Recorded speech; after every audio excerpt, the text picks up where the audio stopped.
Здравейте, уважаеми зрители! Вие гледате Панаирен калейдоскоп. В днешното предаване ще ви срещнем с един от участниците в международната специализирана изложба Medicus Dental Galenia. Ще ви дадем информация в аванс и за националния конкурс Мениджър на дентална практика. Атрактивно предложение за замяна и осъвременяване на зъболекарските кабинети с нова техника, отговаряща на европейските стандарти, предлага на Medicus Dental Galenia българска компания, която внася продукти и оборудване от Бразилия. Повече за предложението ще ни разкаже Людмил Рангелов. Международен панаир Пловдив. Създаваме нови възможности. Какво представлява този зъболекарски стол, който представяте на Medicus Dental Galenia тази година? На тази изложба решихме да стартираме с един нов проект за България, да предложиме на вниманието на частните зъболекарски практики и на денталните центрове общински една машина, която да може да подмени старата техника, която според нашите проучвания около 25% в България все още има доста стари, морално остаряли и физически остаряли машини, които изискват неотложна замяна. Но тъй като проблема, че това е доста скъпа инвестиция, с фирмата производител сме разработили една оферта, специално предложение с този модел, при който предлагаме за една много достъпна цена, уникално достъпна цена, да заменят старата си, да усъвременят кабинета си според европейските стандарти и стандартите за добрата дентална практика, като закупат от нас тази машина с една удължена гаранция и също да закупат и рентгенова техника, диагностична, рентгенов зъболекарски рентген, който също е задължителен в Европейския съюз. Фирмата е производител и на този тип апарати, т.е. в рамките на 12 000 лева с включено ДДС те могат да закупат чисто нова машина, която виждате, и чисто нов рентгенов апарат за диагностика. Проявен ли бе до момента интерес от страна на посетителите специалисти към това ваше предложение? Да, вчерашния ден беше с по-слаба посещаемост, но днеска и утре очакваме много хора, които и предварително ни бяха съобщили, че ще дойдат специално да се запознаят с този модел.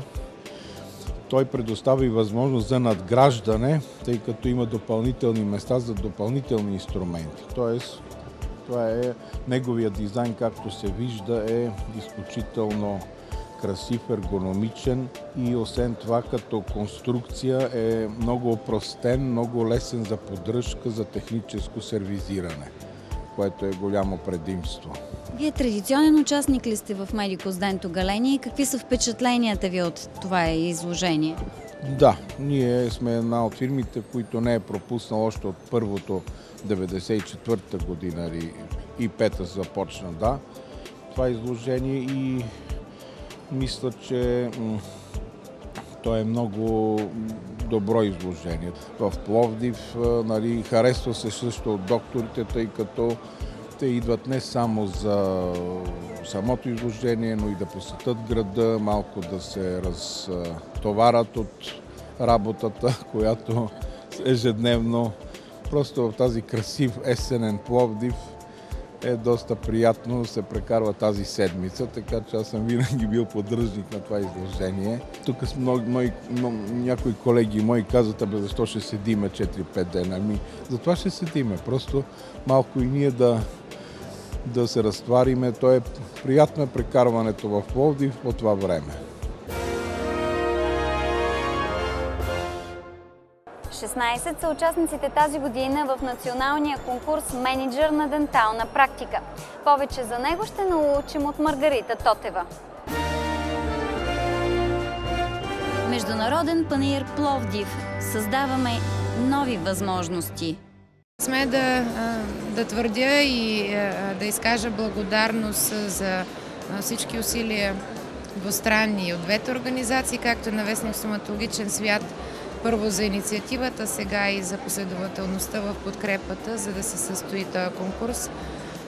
Смятаме, че конкурсът е важен и той е ориентиран към потребителите на зъболекарската услуга. Това са пациентите, които трябва да разпознаят и сред участниците на конкурса своите лечители, които